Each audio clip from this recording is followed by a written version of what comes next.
राम जी पंचवटी में वास करने कुछ समय हुआ ही था कि रावण की बहन सुपर्णखा एक विश्व सुंदरी युवती का रूप धारण करती है।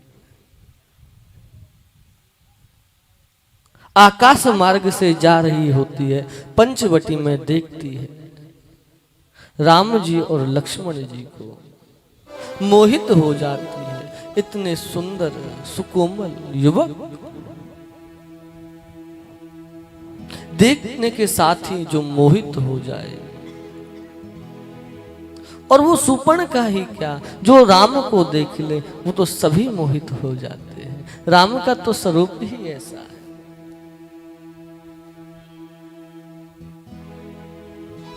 वो सुंदर होती है, अपनी भयानक आकृति को छुपा देती है, राम के सम्मुख जाती है।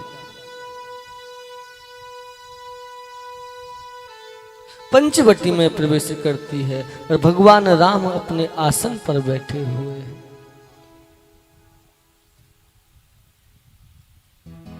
वो राम जी से कहती है, हे राम,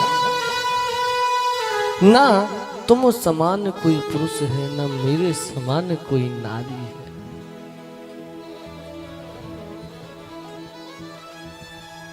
विधाता ने क्या अद्भुत जोड़ी रखी है। हे राम, मैं अपने राज्य से अपने वर की तलाश में निकली हूं। मेरे पिता ने कहा है कि तुम अपने योग्य वर अपनी स्वेच्छा से ढूंढ लो। आज इस यात्रा पर मुझे 17 दिन पूरे हो गए। आज मेरी भेंट आपसे हुई है। मैंने इन 17 दिनों में जितने भी पुरुषों को देखा है, कोई भी मेरे योग्य नहीं। मेरे योग्य तो तुम हो। हे युवक, वो राम से कहती है, हे युवक, तुम्हारी काया जो है, जो चित्त को मोह लेने वाली है, मुझे तुम्हारी तरफ खींचती है। मुझे लगता है तुम संसार से भिन्न हो, कुछ विशेषता है तुम्हारे अंदर। तुम समान ना कोई पुरुष है, ना मेरे समान कोई नारी है। क्यों ना हम विवाह कर लें। राम कहता है, हे देवी, हम क्षमा प्रार्थी हैं। हमने इस युग में एक पत्नी का व्रत धारण कर रखा है। हम विवाहित हैं, एक पत्नी व्रत धर्म रखते हैं और अन्य सभी को अपनी माता और बहन समझते हैं। हम आपसे विवाह करने में असमर्थ हैं। हाँ, परंतु आप आए हो, आप कहते हो ना राम जी टटोली नहीं करते। ये राम जी की टटोली देखिए। जब आपको विवाह नहीं करना तो स्पष्ट रूप से मना कर दो और टरका दो। लेकिन राम जी कहते हैं कि एक मेरे समान ही गुणवान, शैल्यवान और सौंदर्यवान मेरा छोटा अनुज है। यदि आप चाहो तो अपना यह प्रस्ताव उनके सम्मुख रख सकते।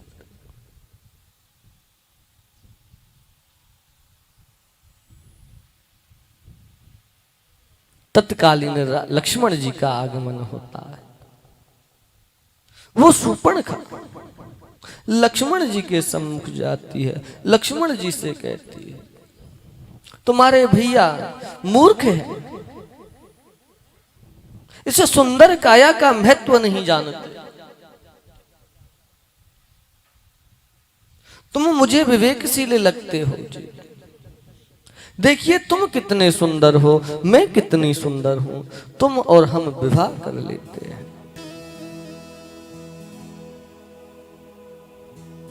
लक्ष्मण कहता है, अरे पगली, कोई राजा से विवाह करेगी तो तुम्हारा कल्याण होगा, तू राजा को छोड़ करके नौकर के पास आ।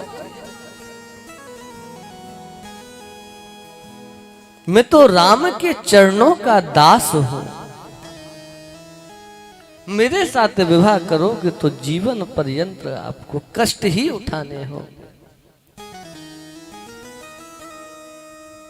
मेरा अधिकांश समय तो भैया राम की सेवा में निकल जाता है,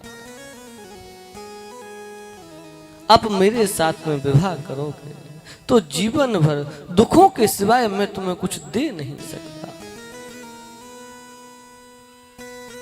आज लक्ष्मण ठिठोली करता है, तुम राजा के पास जाओ। शूर्पणखा कहती है, वो कहता है मैं एक पत्नी व्रत धर्म रखता हूं, मैं विवाहित हूं। वो लक्ष्मण कहता है, तो क्या हुआ, मैं कोई इनका भाई भाई नहीं हूं, मैं तो इनके चरणों का दास हूं, इनका एक नौकर हूं।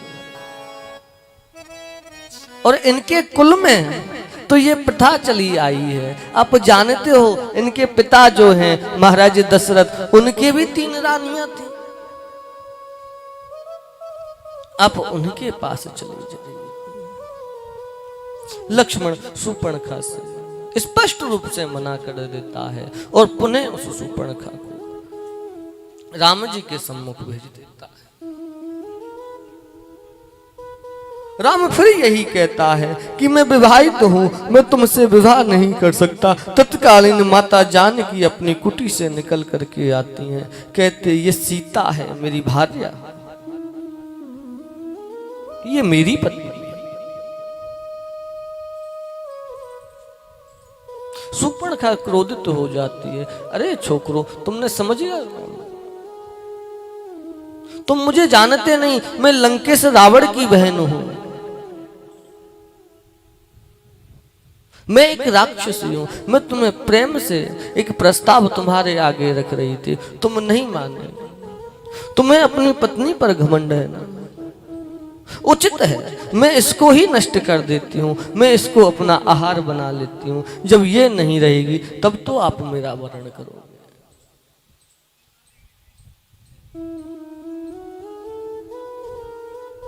वो अपना विकराल वास्तविक रूप धारण करती है, माता सीता पर प्रहार करने को होती है। तत्कालीन लक्ष्मण अपनी खड़क से उस विकराल राक्षसी शूर्पणखा के नाक और कान काट लेता। ये नाक और कान हमारे अहंकार की निशानी होती है, हमारी सुंदरता की निशानी।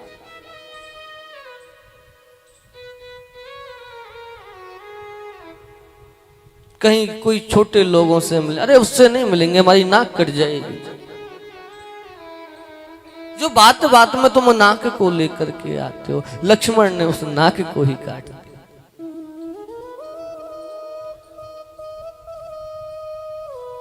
बड़ी विचित्र बात है। वो शूर्पणखा जिसके नाक और कान से रक्त निकलता है, वो रोती हुई अपने भाई खर और दूषण के पास जाती है।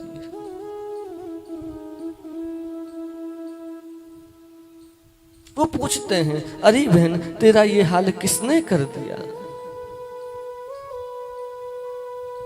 ये तुम्हारी नाक से, ये कान से, ये नासिका से ये रक्त कैसे बह रहा है?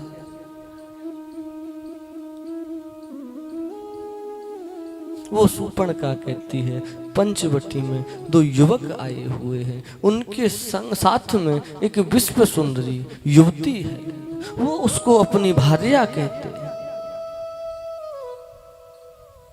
मैं उनके पास में गई, मैंने बताया कि मैं खर और दूषण की बहन हूं। वो तुम्हारा नाम सुन करके तुम्हारा परहास करने लगे, तुम पर हंसने लगे। खर दूषण कहते हैं जिसने मेरी बहन का उपहास किया हो, कष्ट दिया हो, हम उनको छोड़ेंगे नहीं। तत्कालीन अपनी सेना को एकाग्र किया है, पंचवटी पर आक्रमण किया। भगवान राम ने सहज ही खर और दूषण का संहार कर दिया।